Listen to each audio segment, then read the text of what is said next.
Wait, that's what we're paying you? The new VP, Bradford Kane, looked at the budget sheet and smirked. Well, that explains a lot. The boardroom erupted in laughter. Not polite chuckles. Real laughs. Some louder than they should have been. 8 men sitting around that mahogany table, dismissing me like I was an overpaid intern who'd stumbled into the wrong meeting. I sat perfectly still. Didn't blink, didn't react. Just let the moment wash over me while my brain calculated something they couldn't see. Bradford thought he was being clever. Funny. Establishing dominance in his new role. What he didn't know was what he'd just triggered. A clause buried in my contract. One I'd negotiated 7 years ago when this company was half its current size. When they needed my expertise but couldn't afford my market rate. A clause tied directly to Patent 19F, the same patent Bradford was currently using to boost his division's numbers. The same patent about to generate over $1 billion in revenue. And I got 2.1% of it. My name is Whitney Cross, and when my new VP mocked my salary in front of my peers, he unknowingly started a countdown. I didn't fight back that day. I just smiled and began collecting receipts. Bradford Kane had been with the company for exactly 3 weeks. Brought in from outside to modernize operations and streamline legacy processes. Translation: push out the old guard and claim credit for work already in motion. He never asked about legacy contracts. Never requested historical documentation. Never bothered to understand what came before him.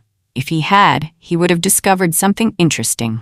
7 years ago, I'd helped write those contracts. I'd been the lead systems architect when we developed Patent 19F, the predictive analytics framework that now powered our entire product line. Back then, the company was struggling. They needed my expertise but couldn't match competitor offers. So we negotiated. Lower base salary in exchange for performance compensation. Specifically, if product revenue from Patent 19F exceeds $1 billion, I receive 2.1% of that revenue. It seemed reasonable at the time, even generous, since billion-dollar revenue felt impossible. But here we were. 7 years later, Bradford had just launched Patent 19F into global rollout.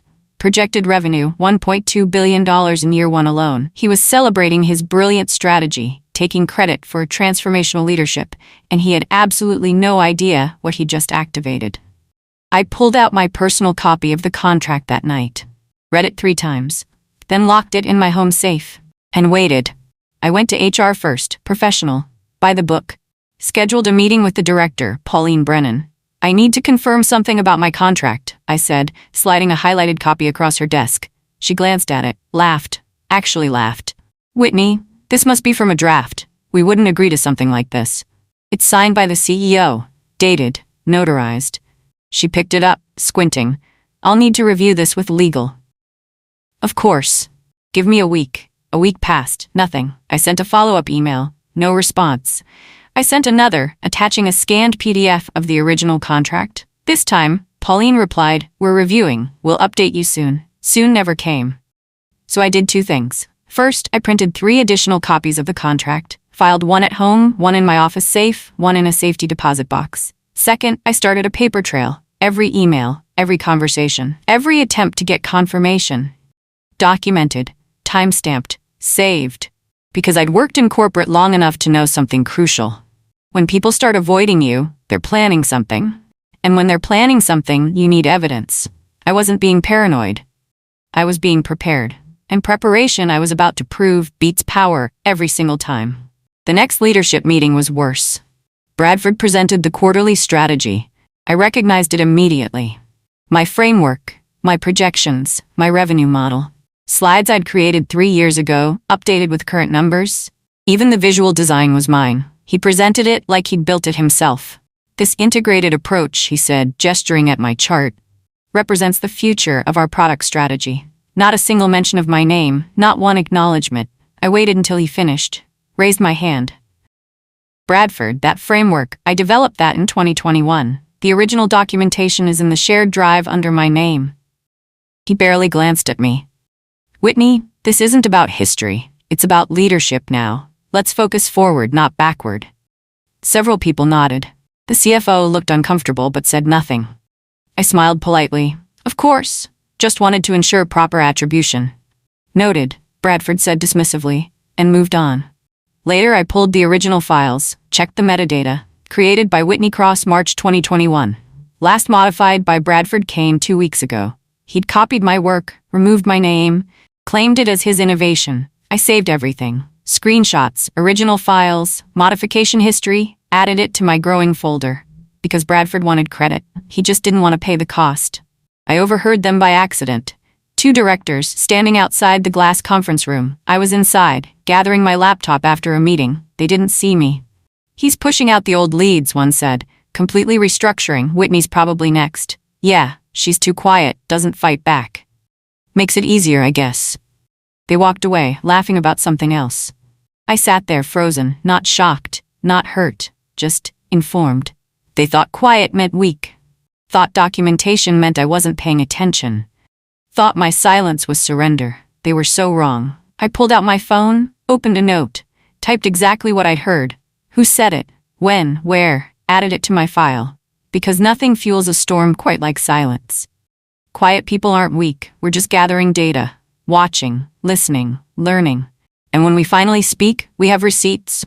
Bradford thought he was pushing me out. What he was really doing was pushing me into position. The perfect position to strike. I just needed to wait for the right moment. And that moment was coming. Faster than any of them realized. Legal's response came 3 weeks later. A meeting request from the general counsel, Ian Fletcher. I arrived with my laptop and a printed copy of my contract. Ian looked uncomfortable. Whitney, we're having trouble locating this file in our system. I sent you a PDF twice. Right? But we need to verify the original. This is the original. Signed, dated, notarized. We'll need to authenticate it. By all means.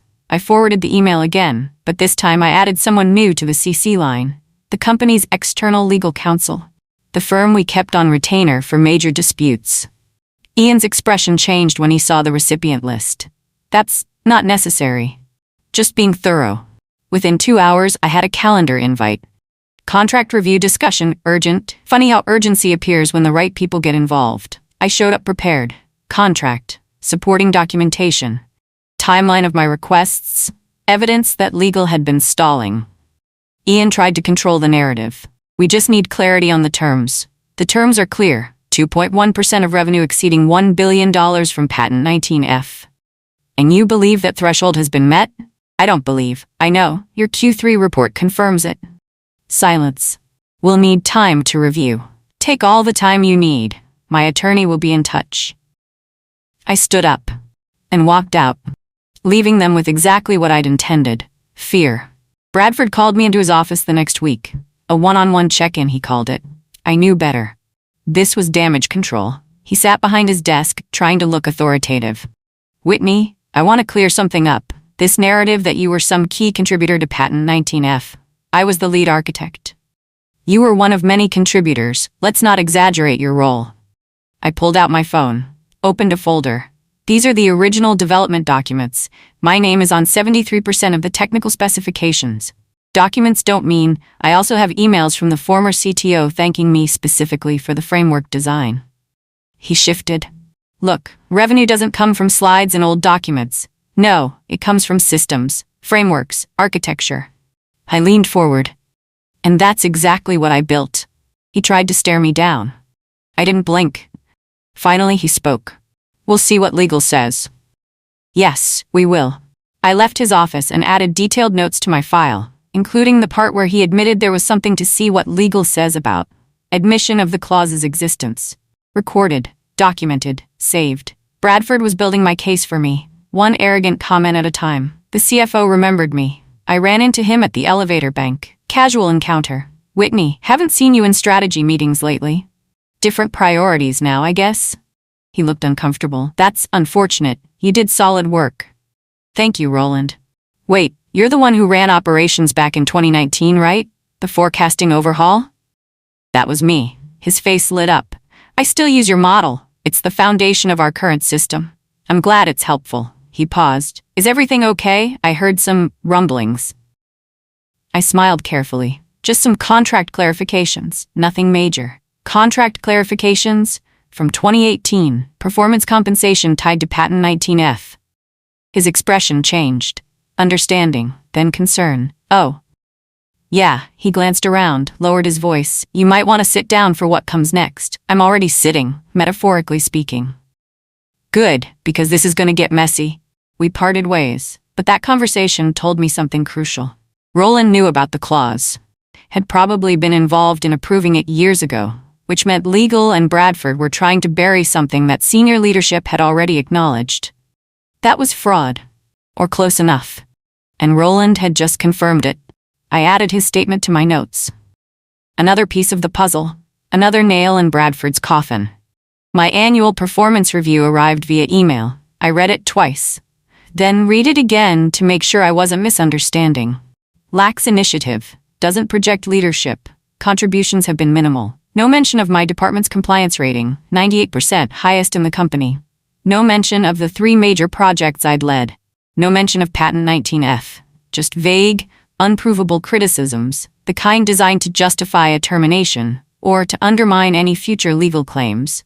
I opened my evidence folder, added the review, then pulled up my actual metrics. Projects delivered on time, 14 out of 14. Budget variance, -2%, under budget. Team satisfaction score, 94%. Client retention, 100%. I compiled everything into a single document, sent it to my personal email, and printed 3 copies. One for my records, one for my attorney when I hired one for the inevitable lawsuit, because this wasn't about performance, this was about making me look incompetent. So when they denied my contract claim, they could say I didn't deserve it anyway. Classic corporate strategy. Undermine, devalue, dismiss. But I'd been in this game long enough to see it coming, and I'd documented everything that mattered. The truth.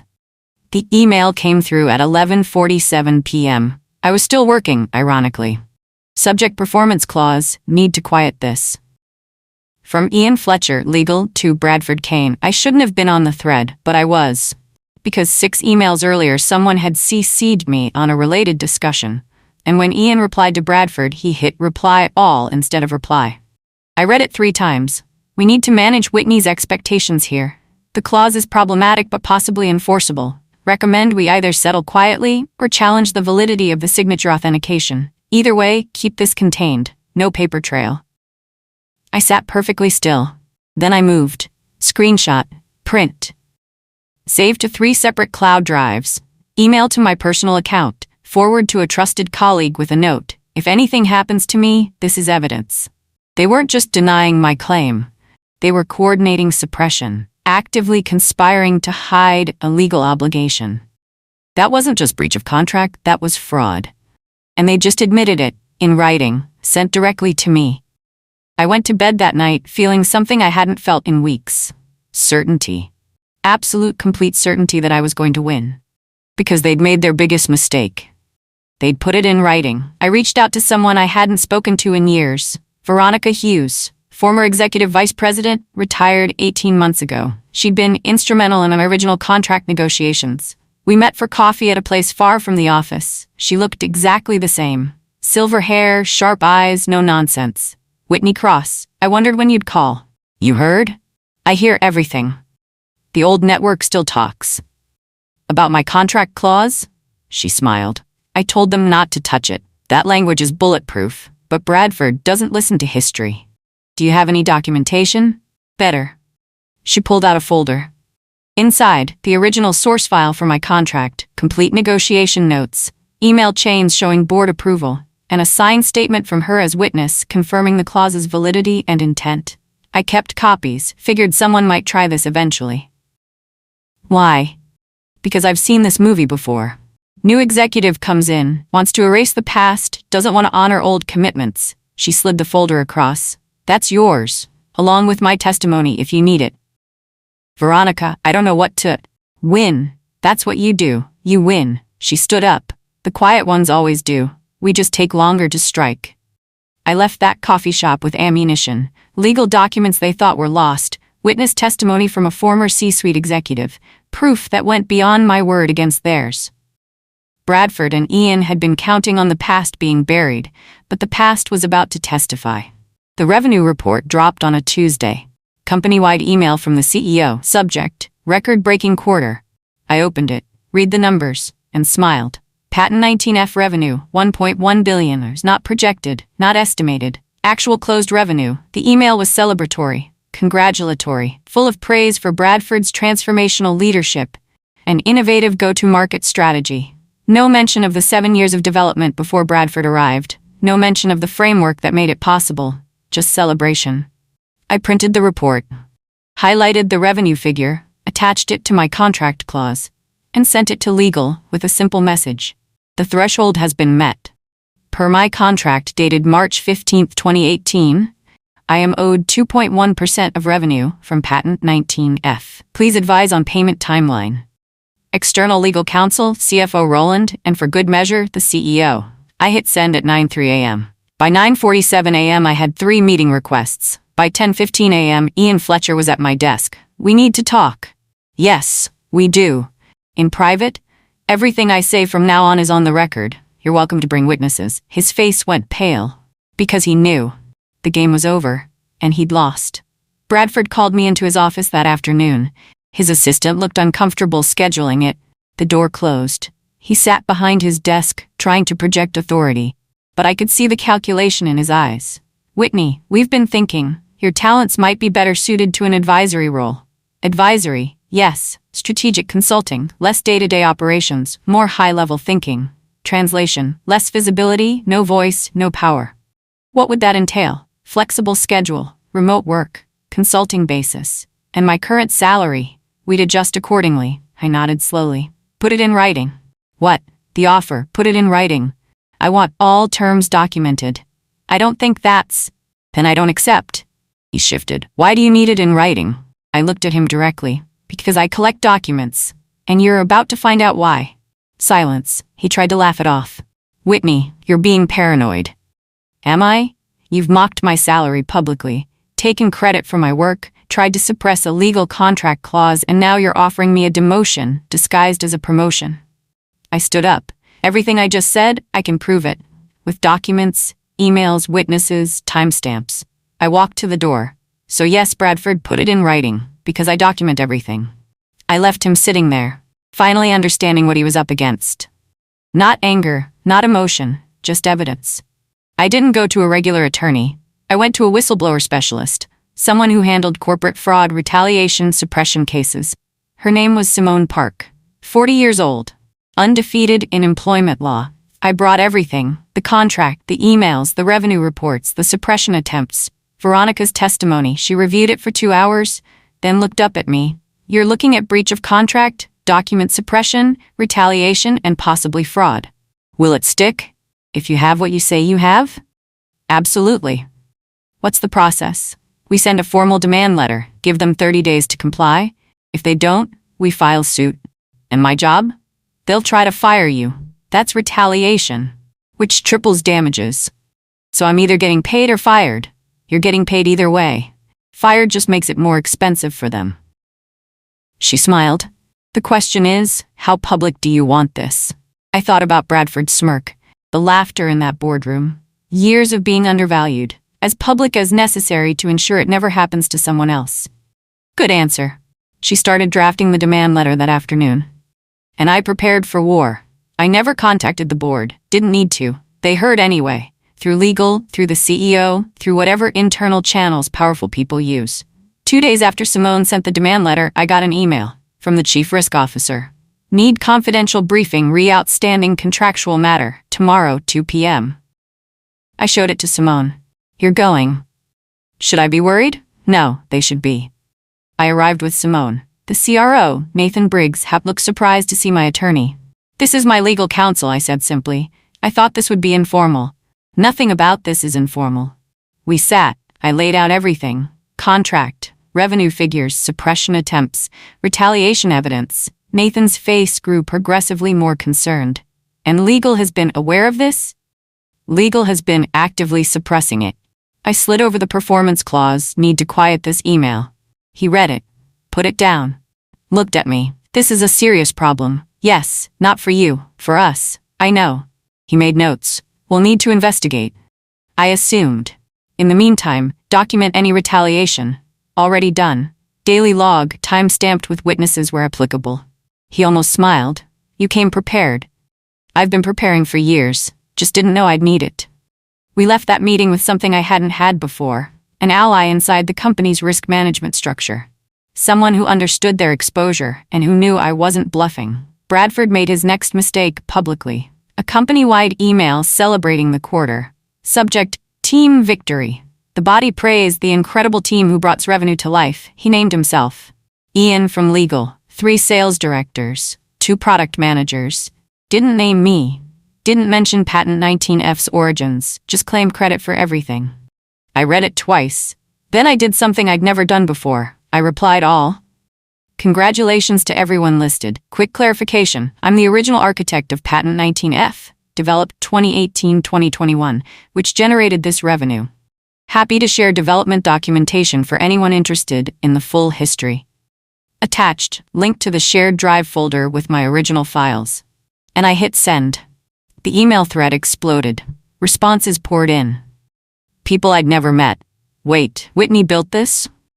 Former colleagues, yes, she led the entire framework. Even Roland, the CFO, Whitney's contributions were foundational. Glad to see recognition. Bradford tried to respond. Let's keep the focus forward, not backward. But the damage was done. Dozens of people now knew. The lie was exposed, publicly. And Bradford looked like exactly what he was, a fraud. Taking credit for work he didn't do. I logged off that night feeling something I hadn't felt in months. Vindication. Public. Undeniable, documented. Bradford's credibility was crumbling, and I'd barely lifted a finger. Just told the truth. The company brought in an external investigative firm, corporate compliance specialists. They interviewed me first. I brought Simone. They brought recording equipment and 3 investigators. Miss Cross, can you walk us through the timeline? I did. Every detail, every document, every attempt to suppress. They took notes, verified my documentation, confirmed authenticity of emails, contracts, communications. Then they interviewed legal, then Bradford, then HR. I wasn't privy to those conversations, but I heard through the grapevine that they weren't going well. Bradford completely denied knowing about the clause, but we have emails where he discusses it with legal. He's claiming those were hypothetical discussions about a very specific, very real contract clause. The investigation took 3 weeks. When the preliminary report came back, Simone called me. They confirmed everything. Contract is valid, suppression is documented, retaliation is evident. What happens now? They're recommending immediate remediation and personnel action. Meaning? Meaning someone's getting fired. Bradford? At minimum. I hung up and waited, because the quiet girl with the receipts had just won round 1. But the fight wasn't over. Not until I was paid. And the system was held accountable. I didn't leak it, I swear, but someone did. A business news headline appeared, Tech VP accused of blocking multi-million-dollar contract payment to female engineer. The article was detailed, too detailed to be speculation. Someone inside had talked. My name wasn't in the article, but the details were specific enough that anyone internal would know. Patent 19F, revenue exceeding $1 billion, performance clause, suppression attempts. The comments section exploded. This is exactly what's wrong with corporate America. They'll do anything to avoid paying what they owe. She should sue for triple damages. Bradford tried to control the narrative, sent an internal memo. Recent media reports contain inaccuracies and speculation. We are committed to treating all employees fairly and honoring all contractual obligations. But the damage was done. Investors started asking questions. Board members demanded answers. The CEO had to issue a statement, and suddenly, what Bradford had tried to bury quietly was front-page news. The pressure was mounting, and I hadn't even had to push. The truth was doing all the work. Sometimes the best revenge isn't revenge at all. It's just letting people see exactly who someone is, and watching them destroy themselves. Bradford appeared on an industry panel 2 weeks later. Someone recorded it and sent me the link. The moderator asked about leadership in times of change. Bradford's response was telling. We inherited some outdated contracts when I joined. Legacy agreements that don't reflect current market realities. We're reviewing them for clarity and fairness. A journalist in the audience raised her hand. Are you referring to the contract clause currently under investigation? His face tightened. I can't comment on specific personnel matters. But you just said you're reviewing outdated contracts. Does that mean the clause is real? I'm saying that all historical agreements are being evaluated for continued relevance. That's not an answer. That's all I can say at this time. The moderator moved on. But the clip went viral. Employment lawyers dissected it. He just admitted the clause exists and called it outdated, which implies validity. He can't have it both ways. Bradford had tried to dodge. Instead, he'd confirmed, on video, with witnesses. Simone sent me the clip with one word: beautiful. Because Bradford kept making my case for me. Every public comment, another admission. Every dodge, another data point. The clause was real. He knew it, I knew it, and now the world knew it. The leadership meeting happened on a Wednesday. I wasn't there, but Nathan, the CRO, was, and he told me what happened. Bradford snapped, completely lost control. Called me a distraction. Told legal to just bury the clause. Demanded HR deal with this problem. The room went silent, because everyone knew. I was recording all meetings now, legally, with notice. I'd sent an email weeks ago. Per legal counsel, I'm documenting all work interactions for potential litigation. This includes meetings, emails, and conversations. They couldn't say I hadn't warned them. Bradford's meltdown was recorded. Every word, every admission, every illegal directive. Bury the clause alone was enough. Obstruction, fraud, retaliation. Nathan told me HR sat frozen. Legal went pale. The CFO actually said, "Bradford, stop talking." But he didn't, kept going, digging deeper. By the time he finished, he'd sealed his own fate. One sentence was all it took, actually several sentences. But they all meant the same thing. He was trying to suppress a legal obligation, knowingly, on the record. Game over. The resignation announcement came via email. Friday afternoon, 4:47 p.m. Bradford Kane has decided to pursue other opportunities. We thank him for his contributions and wish him well. No farewell party. No goodbye email from Bradford himself. No recognition. Just gone. I heard through channels that decided to pursue actually meant was asked to resign immediately. Escorted from the building. Company laptop and phone confiscated. Severance contingent on signing an NDA. The silence was deafening. People who'd laughed when he mocked my salary suddenly acted like he'd never existed. Colleagues who'd praised his leadership pretended they'd had doubts all along. The corporate amnesia was instant. I didn't gloat, didn't celebrate, just filed the announcement in my folder. Because this wasn't the end. This was Bradford paying his price. But the company still owed me $1.1 billion times 2.1%, plus damages, plus penalties. And I wasn't leaving until every cent was paid. Bradford was gone. But my fight continued. Because this was never about him. It was about being valued, being respected, being paid what I was owed. And that payment was coming. One way or another. The final revenue figures came in, not 1.1 billion, 1.5 billion. Patent 19F had exceeded every projection. My contract clause was clear, 2.1% of revenue exceeding $1 billion. Math was simple. 1.5 billion times 2.1%, 35 million. Simone sent the demand letter, updated figures, updated timeline, 30 days to pay. The company's lawyers tried to negotiate. We'd like to discuss a settlement. The contract specifies payment terms. There's nothing to discuss. Perhaps we could structure this as cash payment, full amount, 30 days. Miss Cross, be reasonable. I'm being exactly as reasonable as the contract you signed. They went silent, then countered with $20 million. Simone replied, "See you in court." They came back with $27 million. Court. They came back with $31.5 million, plus legal fees, plus damages for the suppression attempts. Final number, $34.2 million. They wanted confidentiality. Simone said no. They wanted a non-disparagement clause. No. They wanted me to resign quietly. No. Finally, they agreed. Full payment, no restrictions, public acknowledgement. The wire transferred on a Tuesday morning. I was in my kitchen when the notification came through, checked my account, saw the number, and I bought flowers for myself because I'd earned them. I drafted my resignation letter carefully. No bitterness. No anger. Just truth. After 12 years with this company, I'm moving forward to new opportunities. I want to thank the colleagues who supported me, especially Veronica Hughes, Roland, and the many team members who believed in building things that last.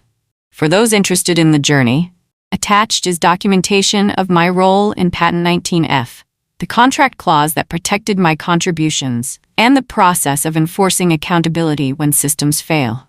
This is what knowing your worth looks like.